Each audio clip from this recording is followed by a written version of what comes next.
Milton Samaddar বলে একটা ব্যক্তি আছে, দেখেছেন আপনারা, তাকে গ্রেপ্তার করা হয়েছে।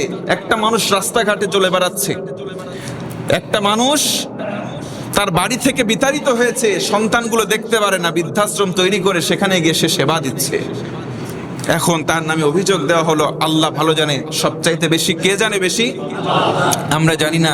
নিউজে তাকে বলা হচ্ছে যে সে তাদেরকে ধরে নিয়ে গিয়ে সেখানে ট্রিটমেন্টের নামে, তাদের সেবার নামে, তাদের যে পার্টসগুলো আছে শরীরের, কিডনিগুলো, অন্যান্য যে দামি দামি জিনিসগুলো কেটে নাকি অন্য জায়গায় বিক্রি করে দিচ্ছে।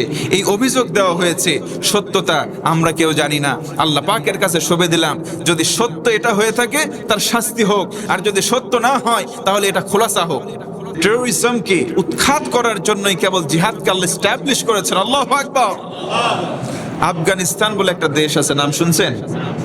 বর্তমানে আফগানিস্তানে কেউ যদি কোটি কোটি টাকা এভাবে প্রকাশ্যে হাতে করে নিয়ে যায়, তার দিকে তাকানোর মতো দ্বিতীয় কোনো মানুষ নাই। সুবহানাল্লাহ পড়েন। কারণ সেখানে ইন রিসেন্ট পাস্ট, মাত্র কিছুদিন আগেই তারা কোরআনের একটা সমাজ সোশ্যাল কায়েম করে ফেলেছে। আরেকবার আল্লাহু আকবার।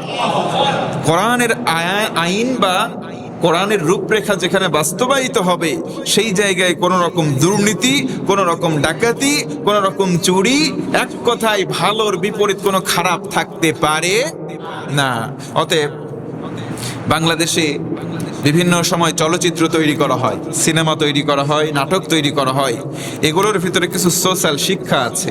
সেদিন এক ভাই আমাকে বলতেছিলেন যে হুজুর, আগেকার সিনেমাগুলো আমরা দেখতাম, সিনেমার ভিতরে বাস্তব চিত্রগুলো তুলে ধরা হতো, সমাজের, পরিবারের বাস্তব চিত্রগুলো তুলে ধরা হতো, যে বাস্তবে যা ঘটতেছে এইগুলোর মাধ্যমে সমাজ বিনির্মাণে অনেকটা সহায়ক ভূমিকা পালন করত আগেকার দিনের বইগুলো।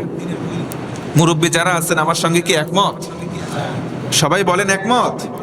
তো বর্তমান সময়ে যে মুভিগুলো তৈরি করা হচ্ছে, সিনেমাগুলো তৈরি করা হচ্ছে, এগুলো সমাজ বিনির্মাণে বিন্দু পরিমাণ উপকার বইয়ে আনতেছে না, বরং সমাজকে বিধ্বংসে একবারে ধ্বংস করার জন্য এই সিনেমাগুলো যথেষ্ট।